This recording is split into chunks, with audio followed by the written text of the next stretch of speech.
Bom, sejam muito bem-vindos a mais uma análise. Hoje a gente vai decodificar um texto cabalístico de 1991 do Rabash, que é simplesmente profundo. E olha, não pensem que é só mais um livro antigo pegando poeira. Na verdade, é um mapa incrivelmente detalhado sobre a herança espiritual. Ele transforma o que parece ser uma história lá do passado em um roteiro interno e psicológico totalmente aplicável para o nosso dia a dia. A nossa missão aqui é traduzir esses conceitos complexos e mostrar na prática como eles se encaixam na estrutura da nossa própria mente. O nosso roteiro de hoje vai passar por 5 estágios cruciais. A gente vai ver o paradoxo da herança, decodificar quem são essas nações internas, entender o real propósito do exílio, como a luz revela o mal e, para fechar, um conceito brilhante chamado de o acidente de trânsito espiritual. Parte 1. O paradoxo da herança. Vamos mergulhar direto nessa contradição incrível logo no começo do texto, que levanta uma questão fundamental. Quem é que tem o direito de receber essa tal herança espiritual?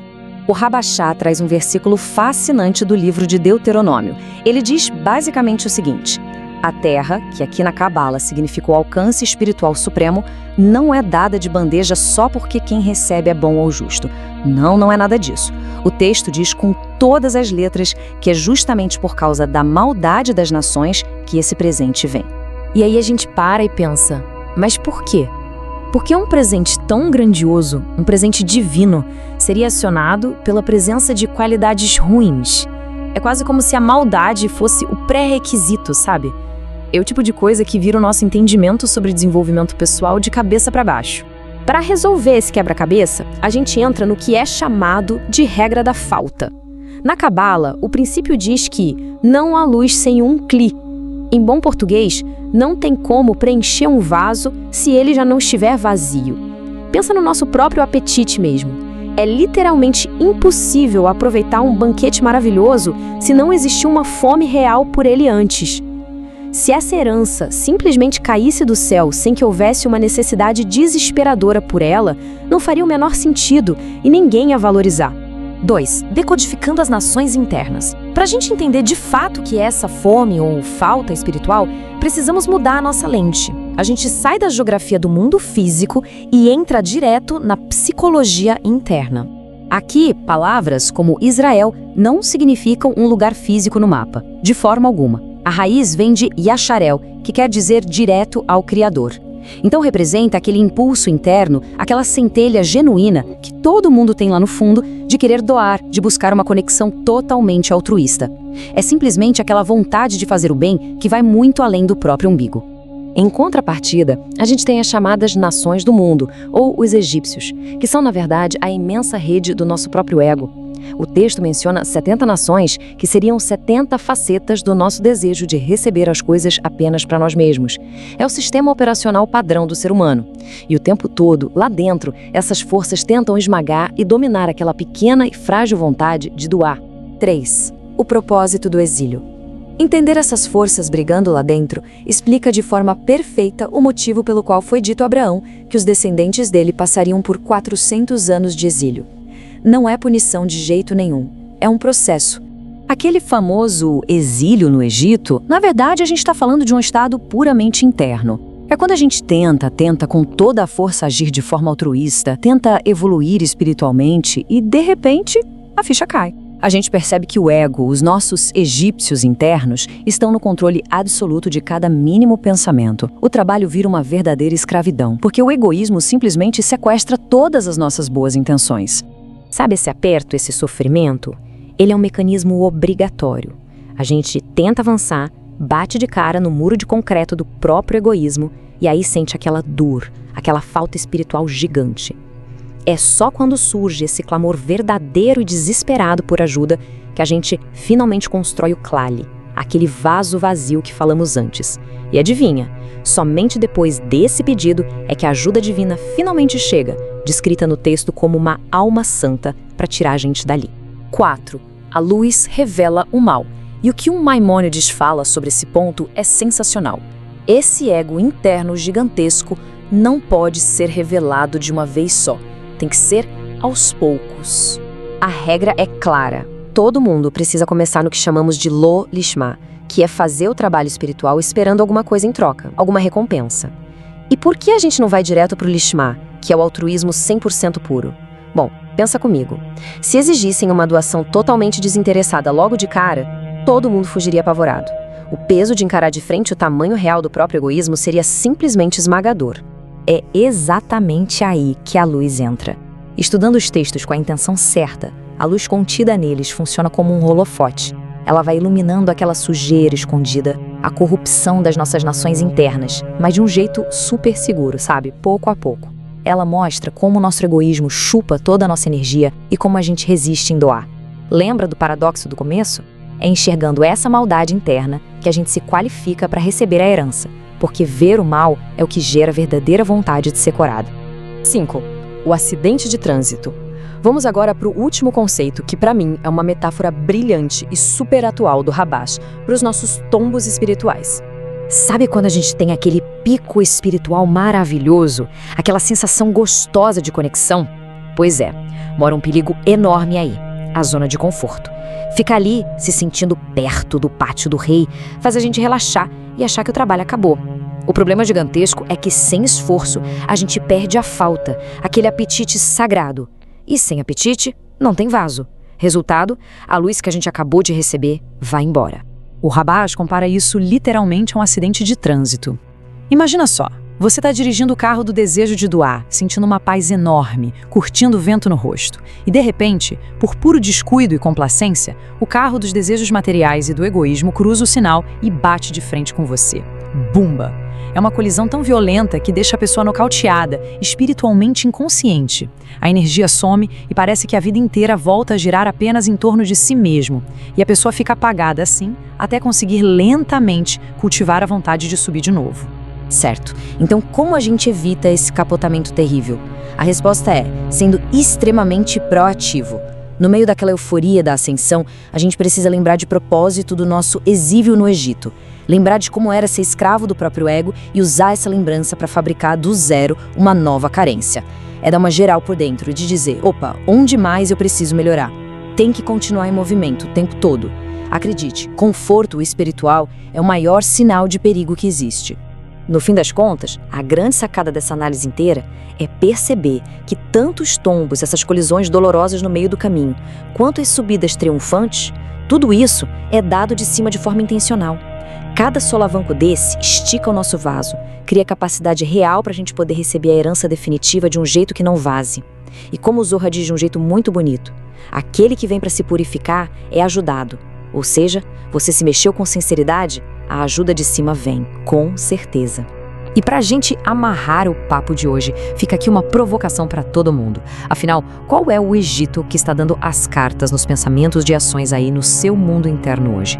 E, trazendo de volta aquele nosso primeiro paradoxo, e se perceber essa exata maldade interna não for motivo nenhum para desespero, mas sim a chave de ignição indispensável para ativar a sua verdadeira herança espiritual? Fica a reflexão. Muito obrigado por acompanharem mais essa análise com a gente e continuem explorando os mistérios da própria mente. Um abraço e até a próxima!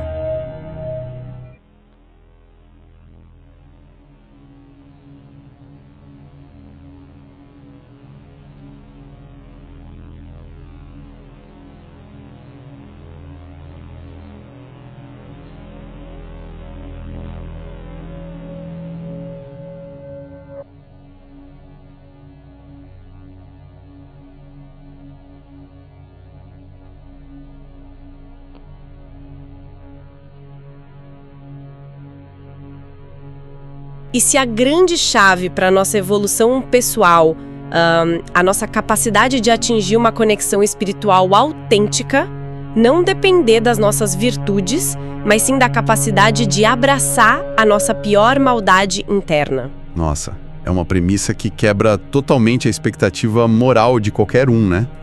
Total. A gente cresce com essa narrativa de que o desenvolvimento, seja ele qual for, é sobre acumular boas ações. É como se a vida fosse tipo um grande sistema de pontos, sabe? Sim, tipo um cartão fidelidade cósmico. Exato. Onde o universo só recompensa quem tem aquele currículo impecável de pureza. Mas no nosso mergulho analítico de hoje, a gente vai colocar fogo nesse currículo.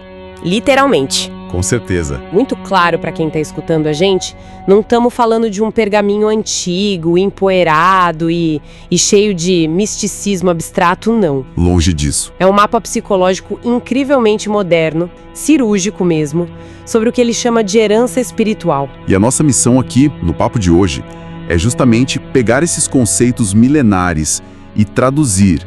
A gente quer transformar isso em ferramentas práticas, em uma lente, sabe, que ajude a entender a estrutura oculta da mente humana e como a gente opera no dia a dia. Então, vamos direto para o grande paradoxo que o texto apresenta. O Habash afirma que a herança espiritual não é acionada porque a pessoa é boa ou justa. Pelo contrário. O texto diz que ela é entregue por causa da maldade interna. Mas espera aí, eu preciso assumir o papel da cética aqui rapidinho. Manda. Isso soa muito com um passe livre pra pessoa ser horrível, né?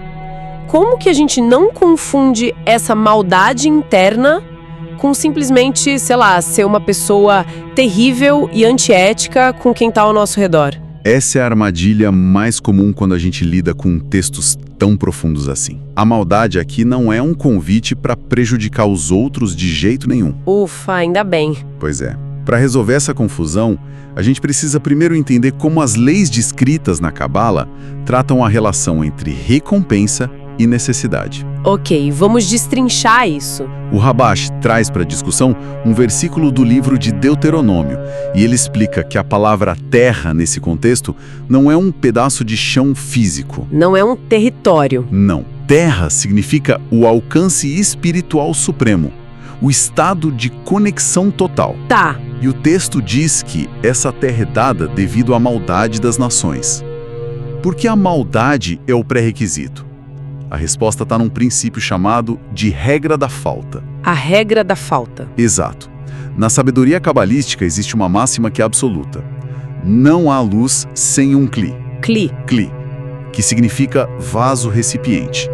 Em termos muito práticos, é impossível preencher um vaso que já está completamente cheio. Sabe a imagem que me vem à cabeça agora? Imagina que eu quero servir um café fresco, recém-passado. Café maravilhoso. Isso, feito com os melhores grãos do mundo, com aquele aroma espetacular, só que a xícara que a gente tem na mão já está transbordando. Transbordando com uma água velha e suja. Perfeito, uma água parada, barrenta de dias atrás. É fisicamente impossível receber esse café sem antes esvaziar a xícara. Não tem como. A excelência do café não importa absolutamente nada se não houver um espaço vazio para ele ocupar, né? A gente precisa jogar água fora. E o mesmo vale para o conceito de apetite. O que é fascinante aqui é que um banquete preparado pelos maiores chefes do mundo só tem valor real e traz prazer se houver uma fome desesperadora por ele. Sim, se a pessoa tiver com o estômago roncando. Exato. Se esse banquete caísse do céu sobre alguém que não sente a menor carência, a pessoa ia ser totalmente indiferente. Ia ignorar completamente. A sabedoria superior exige o vazio. Então, a percepção dessa maldade interna, das nossas falhas, não é um defeito nosso. Ela é a própria arquitetura do recipiente. Enxergar a falha cria fome. Exatamente. A falha gera vontade de ser preenchido. Faz muito sentido, mas se a gente precisa criar essa fome esvaziando o nosso vaso, o que exatamente está ocupando esse espaço na nossa mente agora? É aí que entra a simbologia. Quem são essas tais nações maldosas que o versículo menciona e que precisam ser retiradas? É aqui que a gente abandona de vez a geografia física. Temos que sair dos mapas históricos, de fronteiras e entrar na psicologia pura. Então, os nomes dos lugares... Esses textos, nomes de povos e nações, são códigos para estados internos de consciência. Dá um exemplo, a palavra Israel, por exemplo. Ótimo exemplo. No contexto desse mapa mental, o texto explica que a raiz da palavra vem de Yashar El. Yashar El. Que significa literalmente direto ao Criador. Então não é um local físico lá no Oriente Médio, mas representa a nossa centelha interna altruísta. Ah, entendi. É aquela vontade genuína lá no fundo da gente de sair do próprio umbigo e buscar uma conexão desinteressada com os outros. Exato. É o impulso nobre dentro da psique humana. Mas, em oposição a essa faísca, a gente tem o que o texto chama equivalente às 70 nações do mundo. Ou os egípcios, né? Isso, os egípcios. E essas nações representam a imensa e complexa rede do nosso próprio ego. É o instinto primal do ser humano de receber absolutamente tudo apenas para si mesmo. Nossa. E essas forças ficam tentando esmagar a centelha. O tempo todo. Elas tentam esmagar e escravizar aquela pequena centelha de Achael. Cara, isso é de explodir a cabeça. Quer dizer que todas essas grandes histórias épicas, os conflitos monumentais, exércitos e batalhas que a gente sempre aprendeu a ver como política externa de milhares de anos atrás, na verdade não são sobre povos brigando num deserto físico. Não. Isso é um retrato literal de uma guerra invisível que está acontecendo dentro do nosso cérebro neste exato milissegundo. Com certeza absoluta. E isso muda completamente o alvo da nossa atenção. Muda tudo. O inimigo, a fonte de toda a opressão, deixa de ser o outro. Deixa de ser a sociedade lá fora ou o colega de trabalho chato. O governo, o vizinho. Isso. E passa a ser reconhecido como o sistema operacional padrão do nosso próprio ego. Nós somos ao mesmo tempo o opressor e o oprimido, dentro da nossa mente. Aqui é que a coisa fica realmente interessante, porque isso lança uma luz totalmente diferente sobre um dos eventos históricos mais famosos. A descida para o Egito. Exato. A promessa feita a Abraão de que os descendentes passariam por 400 anos de exílio e escravidão no Egito. Pra mim sempre soa como um castigo terrível, sabe? Uma punição divina. Mas se os egípcios são o nosso egoísmo, por que a gente precisa passar por isso?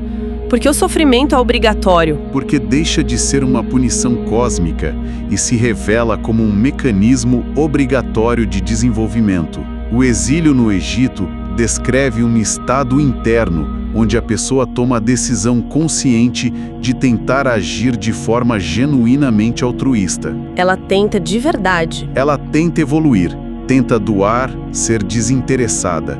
E ao fazer isso de verdade, ela esbarra em uma parede e descobre que o ego tem o controle absoluto de tudo. Ela percebe que os egípcios gerenciam cada microdecisão. Tudo, cada pensamento. É quase assustador. Pensa bem, a pessoa vai fazer uma boa ação, tipo ajudar uma instituição de caridade. Aí se ela escutar bem fundo na própria mente, ela percebe uma vozinha calculando como aquilo vai melhorar a reputação dela no Instagram, ou como o universo agora deve um favor para ela. O egoísmo sequestra até as nossas intenções mais sagradas. É escravidão mental.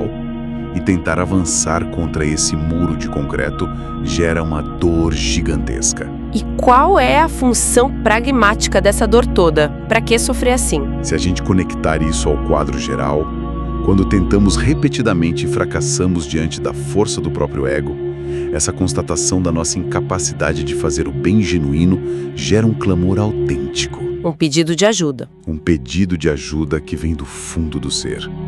Esse pedido desesperado é a ferramenta que finalmente constrói o Cliotemale, o vaso vazio que a gente falou lá no início. Nossa, então, só depois desse nível de exaustão e reconhecimento de que não conseguimos vencer a nossa natureza sozinhos é que a ajuda chega. Isso. A ajuda divina descrita nos textos como uma alma santa só vem pro resgate depois que o vaso tá pronto para pedir. Eu tô chocada.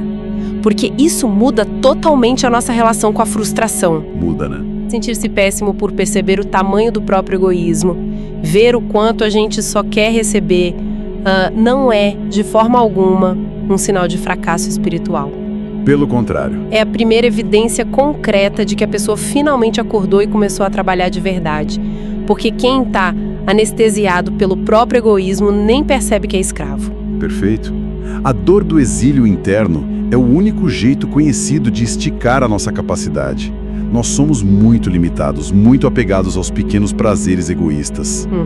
O sofrimento de querer doar e não conseguir funciona como uma força que alarga a alma humana. Estica as bordas do nosso vaso interno para que ele seja capaz de conter uma herança grandiosa. Mas eu vejo um perigo enorme nisso tudo. Qual? Se bater de frente com a realidade do nosso próprio ego dói tanto. Tipo, se perceber só uma fração das nossas más intenções secretas Já gera essa dor, o que aconteceria se a gente visse todo o nosso egoísmo de uma vez só? Seria insuportável. Seria enlouquecedor, não? Como que a mente de alguém sobrevive a essa revelação toda? Essa é uma preocupação tão real que nos leva ao conceito brilhante trazido por Maimônides. O que ele diz? Sim, seria destrutivo ver tudo. É por isso que o ego jamais pode ser revelado à consciência de uma vez só. O trabalho precisa começar obrigatoriamente no que é chamado de estado de Lolishma. Lolishma. E o que isso significa na prática? Significa fazer o bem, estudar e se esforçar, mas ainda esperando alguma recompensa. Ainda movido por interesses próprios, pelo ego. Ah, então é meio que aceitar que no começo vai ser egoísta mesmo. Isso, pular etapas e tentar ir direto para o Lishma, que é o altruísmo puro e desinteressado, apavoraria o sistema nervoso de qualquer um. O peso colossal do nosso próprio ego nos esmagaria no primeiro olhar. Deixa eu tentar ilustrar isso com uma analogia. Vai lá. Imagina uma cozinha gigantesca que foi abandonada por décadas. Tá absolutamente imunda, num breu total. 3 da manhã. Cenário de terror. De terror. E de repente a pessoa entra e acende todas as luzes fluorescentes do teto de uma vez só. O susto ia ser gigante. Exato. A visão daquela sujeira acumulada toda de uma vez. Baratas e ratos correndo para todos os lados. O susto ia ser tão violento que o instinto de qualquer ser humano seria virar as costas, trancar a porta e fugir correndo daquela casa. E fugir é o oposto do que o processo exige, né? É por isso que a sabedoria superior não acende as luzes do teto. Ela atua como uma pequena lanterna. Uma lanterna? Sim, uma lanterna de mão, um holofote direcionado, e essa lanterna é o estudo dos textos com a intenção correta. Entendi. A luz dessa sabedoria ilumina apenas uma pequena bancada da cozinha por vez. Mostra só um cantinho da sujeira das nossas nações internas com uma claridade que a gente pode suportar. E a gente limpa aquilo. Exato. Depois, ilumina o próximo metro quadrado. Essa revelação gradual é um ato de profunda misericórdia da sabedoria superior para construir a nossa resiliência. É genial. E nos traz de volta ao começo do papo.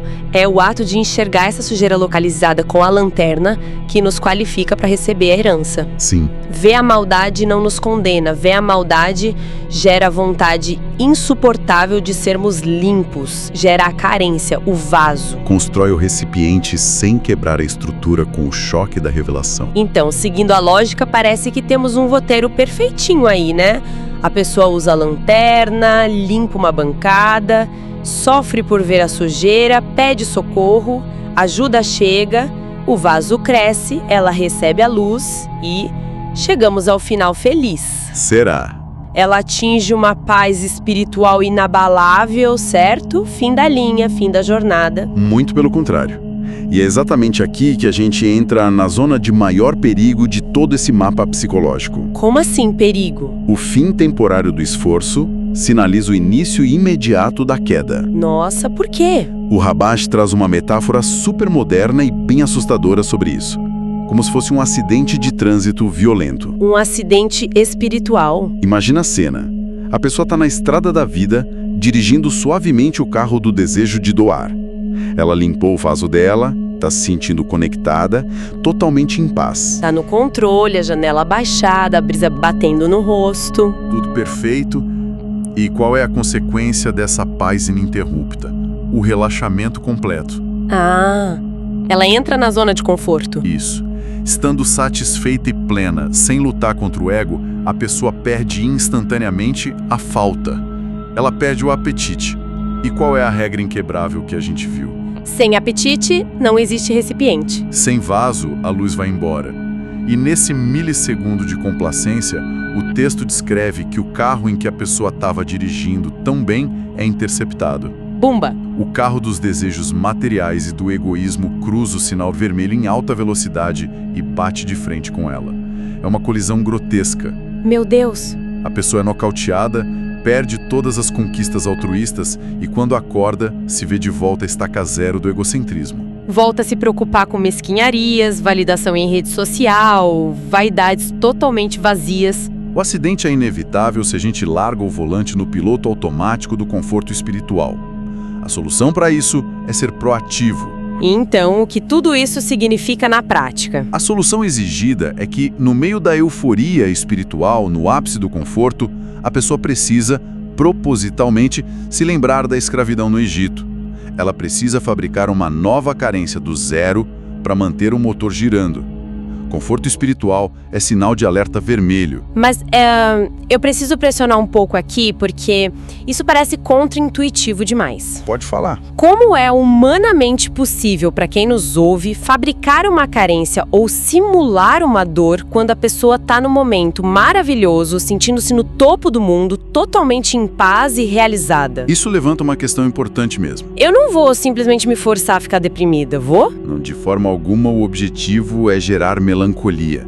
A resposta está numa citação do Zohar, que diz: aquele que vem para se purificar é ajudado. Certo. O que a proatividade radical exige da gente não é sofrer por sofrer, mas realizar uma auditoria interna incansável. Tanto as colisões dolorosas quanto as subidas são dadas de cima intencionalmente para esticar o nosso vaso. O segredo é nunca parar de se mover. Uma auditoria interna, como assim? Fabricar a falta no momento de paz significa questionar a própria paz. A pessoa faz uma ação altruísta incrível, sente-se maravilhosa, conectada. O ego quer que ela deite nessa rede e durma, né? A auditoria é sentar e perguntar ativamente: eu cheguei até aqui, mas onde o meu ego está se escondendo agora? Será que eu estou me sentindo superior àqueles que ainda não alcançaram esse estado? Ah, entendi. Será que a minha doação de hoje foi, no fundo, uma tentativa sutil de comprar favores do universo? É não desligar a lanterna só porque o sol nasceu. É usar a luz para investigar frestas ainda menores, procurar onde os egípcios se vestiram com roupas novas. O ego se mascara de iluminação espiritual. Perfeito. Quando a pessoa questiona as próprias intenções elevadas, ela descobre novas camadas de interesse próprio. E ao achar o ego lá, escondidinho, ela sente a falta novamente. Ela fabrica o vazio sem precisar de uma colisão cósmica para ser acordada. Nossa, é uma virada de chave gigantesca. Mas há um detalhe libertador nisso tudo. O texto ensina que as colisões, as quedas e as perdas de sentido também vêm de cima, não são erros. Fazem parte do processo. Cada queda destrói um nível de complacência e força a construção de um recipiente maior. Toda essa jornada ensina uma lição super contraintuitiva de que a nossa própria maldade interna não é motivo para desespero ou autoflagelação. Não mesmo. Quando a gente reconhece a nossa própria corrupção mental com honestidade, ela vira a chave de ignição para a nossa evolução. É um processo constante, ritmado. Esvaziar, reconhecer o vaso, esticar e ser preenchido de novo. A jornada não é sobre erradicar o ego por conta própria, mas ter a coragem de enxergá-lo e usá-lo como catalisador para pedir evolução real. Exato. E olha, toda essa reflexão incrível sobre esvaziar o vaso e fabricar a falta me leva a um pensamento final. Uma provocação baseada no que a gente conversou, mas que vai um pouco além. Manda, quero ouvir. Se a nossa herança espiritual mais profunda e a nossa evolução dependem exclusivamente de cultivarmos e mantermos essa falta e essa fome interna constante, será que a nossa sociedade moderna não se tornou o pior ambiente possível para isso? Como assim? Pensa bem. Nós vivemos imersos num mundo desenhado para satisfazer instantaneamente cada pequeno desejo com o clique de um botão. É verdade. Tudo na mão. Cada curiosidade trivial é saciada pelo celular. A comida chega na porta em minutos, o entretenimento infinito das redes sociais. Nós somos mantidos perpetuamente anestesiados e preenchidos. Nossa. Será que essa superestrutura tecnológica e de conveniência não é, na verdade, um mecanismo de defesa definitivo criado pelo nosso próprio ego? Uma máquina global. Isso. Construída para garantir que a gente nunca mais sinta aquela fome e carência espiritual que é o pré-requisito absoluto para evoluir. É uma provocação que vira conveniência tecnológica totalmente do avesso. Se a gente está sempre cheio de pequenos estímulos rasos, resolvendo as nossas microfaltas o dia inteiro, a nossa xícara de fato jamais será esvaziada para receber o café que realmente importa. A herança exige o nosso vazio, e nós estamos mais lotados do que nunca. Fica aí o nó na cabeça para quem nos acompanhou até agora. Fica essa provocação imensa para nossa audiência. Muito obrigada pela companhia e mais esse mergulho analítico. Continue investigando com suas lanternas as sombras, os becos e os grandes mistérios da própria mente. Até a próxima!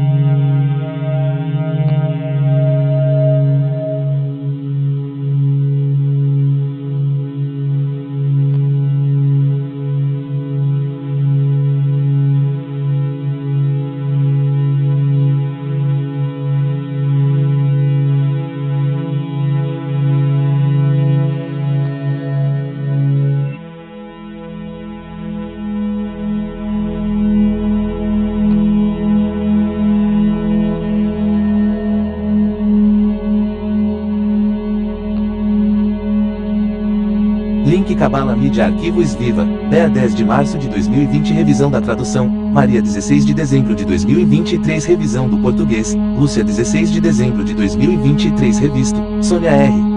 Ok, não consta no grande arquivo em PT Baruch Shalom Alevi Eshilag, Rabash, artigos qual é a razão pela qual Israel foi recompensado com a herança da terra, no trabalho. Artigo número 44, 1991 O versículo diz, Deuteronômio 9:5, não é por causa de sua justiça ou de sua retidão que você conquistará a terra deles. Mas é por causa da maldade destas nações que o Senhor, o seu Deus, as expulsará de diante de você, para cumprir a palavra que o Senhor prometeu, sob juramento, aos seus antepassados, Abraão, Isaque e Jacó. Deveríamos entender isso, pois implica que a razão pela qual o Criador deu a herança da terra ao povo de Israel é como está escrito, por causa da maldade das nações, o Senhor seu Deus os expulsou de diante de você. Ou seja, se não fosse pela maldade das nações, não haveria interesse em dar a herança da terra. Também devemos entender a segunda razão. Ele diz que é porque o Senhor jurou a seus antepassados.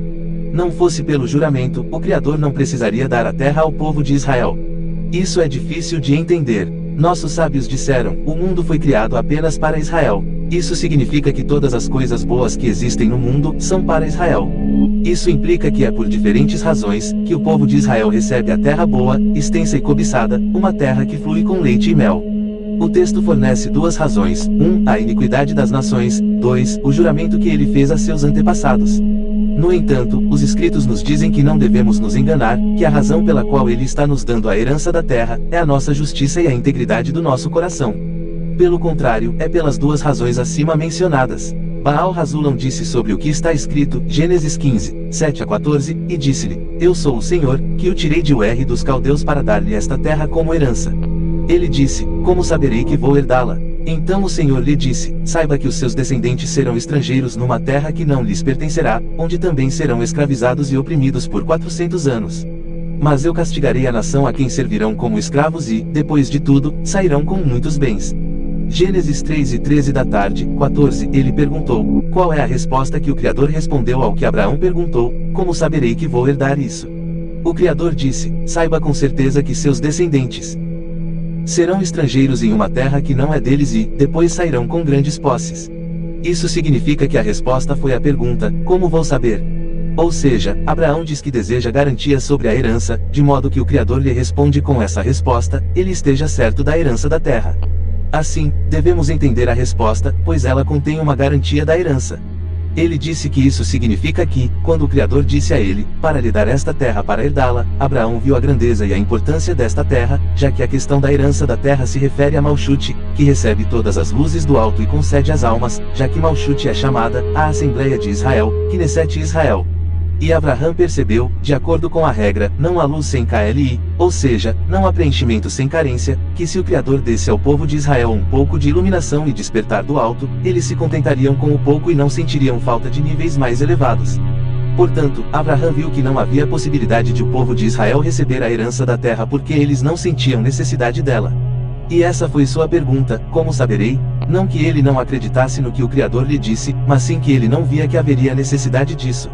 Pois se uma pessoa recebe algo de grande valor, mas não sente necessidade, ela não consegue desfrutar daquilo. Conclui-se que mesmo que recebam a herança da terra, sem necessidade, não poderão usufruir dela. Embora do ponto de vista do doador esteja tudo bem, se o inferior não tem necessidade, o que o doador pode fazer? Isto é o que Abraão perguntou. A resposta foi: saiba com certeza que seus descendentes serão estrangeiros. Ou seja, eles estarão exilados no Egito, que é chamado de uma terra que não é deles, o que significa que o povo de Israel, que quer trabalhar pelo bem do Criador, os egípcios os controlarão. Cada vez, o povo de Israel desejará sair do exílio, como está escrito, Êxodo 2:23 da manhã, e os filhos de Israel suspiraram por causa do trabalho, e o seu clamor subiu a Deus por causa do trabalho. Geralmente, as nações do mundo são chamadas de desejo de receber para si. Contudo, existem muitos desejos no desejo de receber, e cada desejo é atribuído a uma nação específica. É por isso que são chamadas em geral, as 70 nações do mundo, correspondendo aos 70 discernimentos do desejo. Isto se estende de uma maneira, um oposto ao outro, significando oposto às 7 Sefirot de Kedushá, santidade, que são Shagat Nehim, cada uma das quais consiste em 10 Sefirot, que juntas formam 70 nações. Além disso, ao discernimento de Israel, que recebeu o nome de Yasharel, direto ao Criador. Estes são opostos ao desejo de receber para si mesmos, mas são discernidos como o desejo de doar ao Criador. Em outras palavras, ele quer trazer satisfação ao seu Criador. Portanto, uma vez que os egípcios os controlavam, eles tinham que fazer todo o seu trabalho para os egípcios, e não para o Criador. É por isso que diz: e os filhos de Israel suspiraram por causa do trabalho. Significa que os filhos de Israel queriam trabalhar pelo bem do Criador, mas os egípcios os controlavam, é por isso que eles suspiraram. Ou seja, eles viram que não só não estavam progredindo, mas também recuando. É por isso que está escrito: e o clamor deles subiu a Deus a partir do trabalho. Então, quando viram que não poderiam sair do exílio sozinhos, pediram ao Criador, como está escrito, e o seu clamor subiu a Deus. Isto é, o Criador os ajudou a sair do exílio no Egito. Isto é como o Zohar diz sobre o que foi dito: aquele que vem para purificar é ajudado. Ele pergunta: com o quê? E responde: com uma alma santa. Segue-se que, especificamente quando estão sob o governo do mal, eles veem, cada vez mais, o governo do mal. Nesse momento, a pessoa passa a sentir duas coisas: o desejo de receber, que é o governo dos egípcios, é tão ruim que a afasta do Criador. Isto é, antes de começar o trabalho para doar, ele não sabia quanto dano o desejo de receber lhe causava. Isso ocorre pela conhecida razão de que não é mostrado a uma pessoa o poder do mal de uma só vez. Em vez disso, ele é mostrado aos poucos, caso contrário, ele fugirá imediatamente do trabalho e dirá que isso não é para ele. De acordo com o acima exposto, devemos interpretar as palavras de Maimônides, que diz que a questão de Lishma, por causa dela, não é revelada a uma pessoa no início do trabalho, mas, até que ela ganhe conhecimento e adquira muita sabedoria, esse segredo é mostrado a ela aos poucos. Devemos entender o que significa: eles vão descobrindo esse segredo aos poucos. Deveríamos entender como pode existir algo como, pouco a pouco. Afinal, quando é dito a uma pessoa que ela deve fazer tudo Lishma, tudo é revelado a ela. O que mais há para revelar? Deveríamos interpretar que quando ele diz, eles são mostrados, quem é que lhes mostra este segredo da questão de Lishma? Devemos também entender o que ele diz, até que adquiram conhecimento e muita sabedoria. Quem sabe alguém foi recompensado com, até que ganhem conhecimento e adquirem muita sabedoria. Podemos entender isso como o Zohar diz sobre o versículo, ou fazer com que ele saiba que ele pecou. Ele pergunta: quem lhe revelou isso? E ele responde: o Criador. Deveríamos entender porque ele diz que o Criador lhe dá a conhecer que ele pecou. De que forma ele o informou? Devemos interpretar isso da maneira que está escrito no Sulam, comentário da escada sobre o Zohar, Bereshit Bet, item 103, se alguém se envolve na Torá e mitzvot mesmo para seu próprio prazer, através da luz nelas ele ainda sinta a humildade e a terrível corrupção na natureza de receber para si mesmo. Nesse momento ele decidirá retirar-se desta natureza de recepção e dedicar-se completamente a doar contentamento ao seu Criador. Então o Criador abrirá os olhos para ver diante dele um mundo cheio de perfeição absoluta, sem quaisquer deficiências. Agora podemos entender como o Criador o informa, que ele pecou. Devemos interpretar que, mesmo quando uma pessoa aprende Lishma, não por causa dela, a luz nela informa que o desejo de receber é a causa de todo o mal, o obstáculo à capacidade do homem de receber esses deleites e prazeres, que ele deseja dar aos seres criados. E a luz na Torá é considerada como o Criador notificando a uma pessoa que ele pecou. Também devemos interpretar porque Maimônides diz que devemos começar a acostumar uma pessoa a trabalhar em Lishma e não em Lishma. Isto é assim porque o assunto de Lishma é revelado a uma pessoa por ele receber a luz da Torá. Segue-se que, se ele não se envolver na Torá, mesmo que Lishma, de onde ele tirará a luz da Torá? É por isso que Maimônides diz que devemos começar com Lolishimá.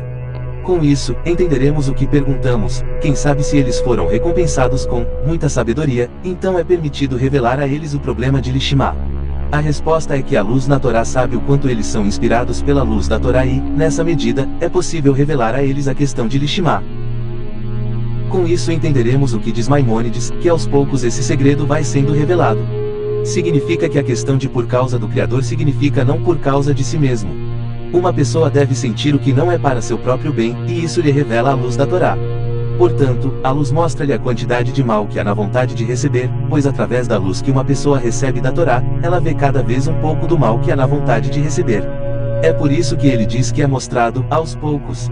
O mal é interpretado de duas maneiras: 1. A qualidade do mal, ou seja, quanto se perde ao receber por si mesmo; 2. Quanto o corpo se opõe ao trabalho de doação.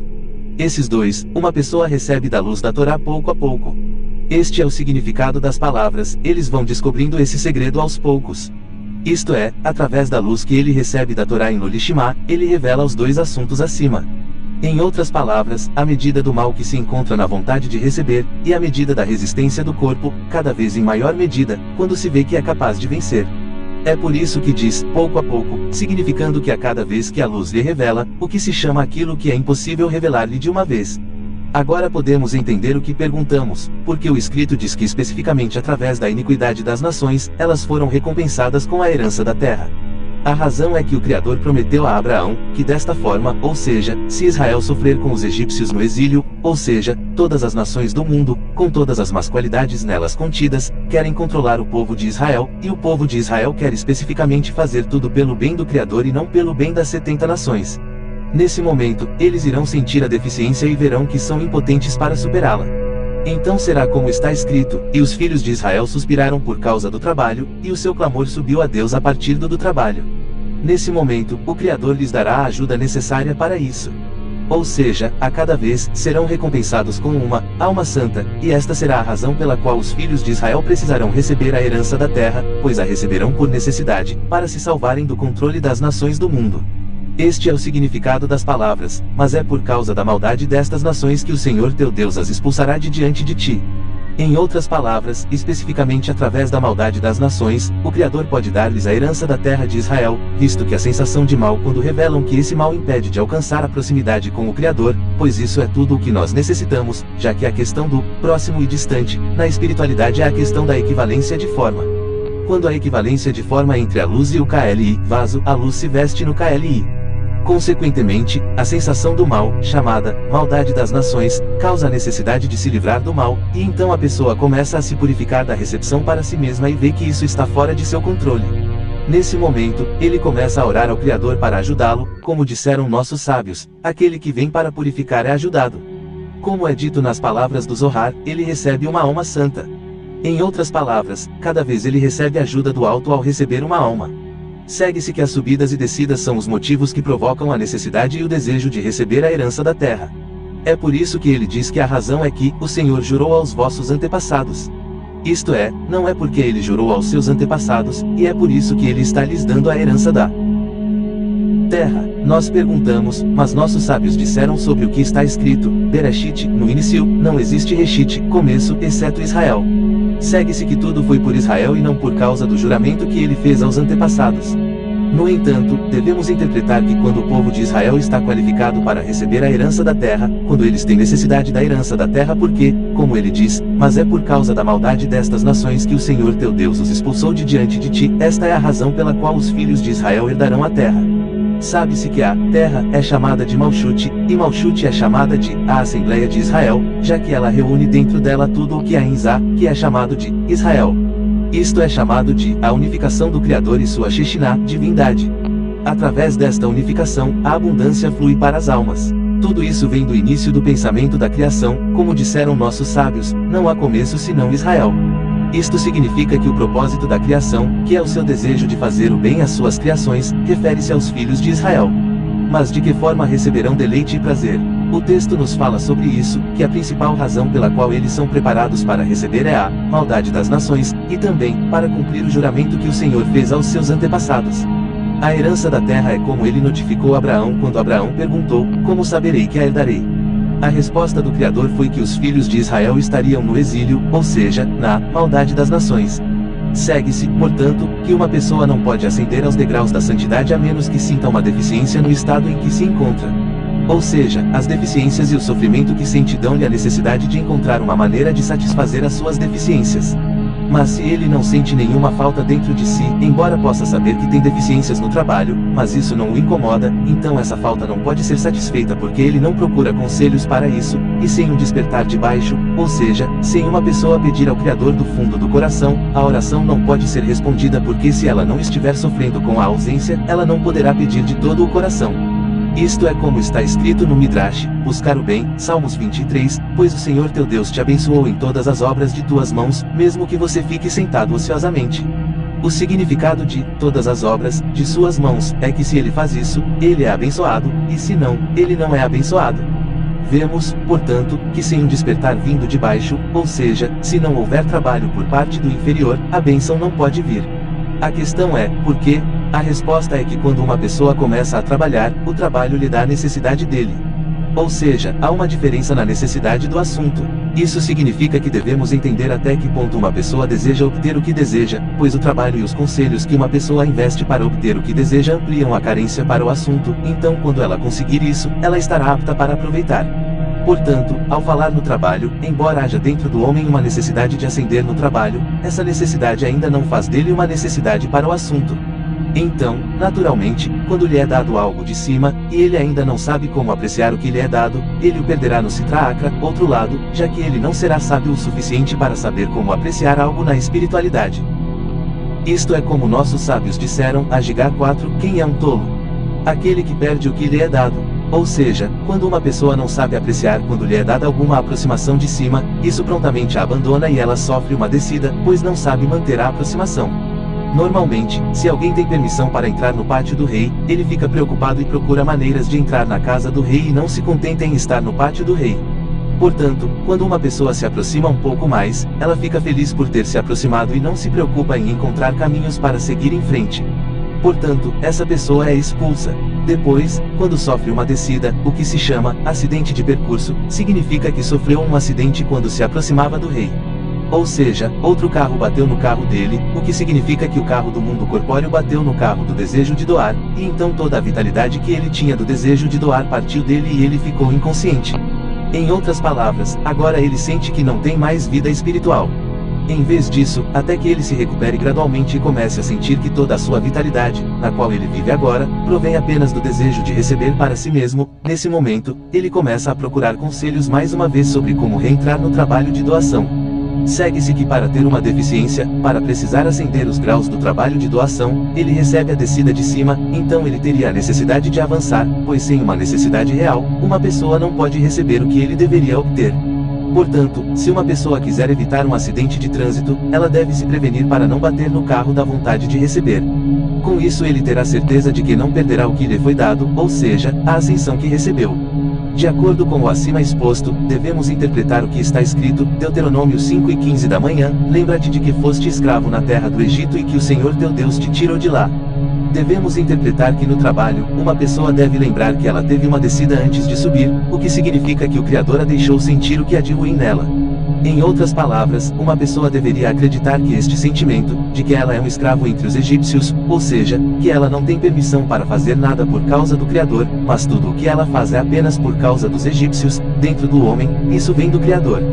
Depois, ele deve lembrar que agora que está em um estado de ascensão e sente que está um pouco próximo da Kedushá, santidade, ele deve lembrar que deve seguir em frente.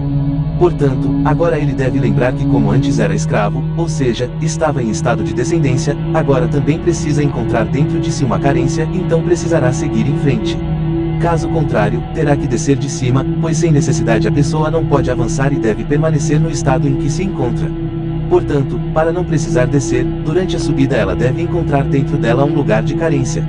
Este é o significado do que está escrito, lembra-te de que foste escravo na terra do Egito e que o Senhor teu Deus te tirou de lá.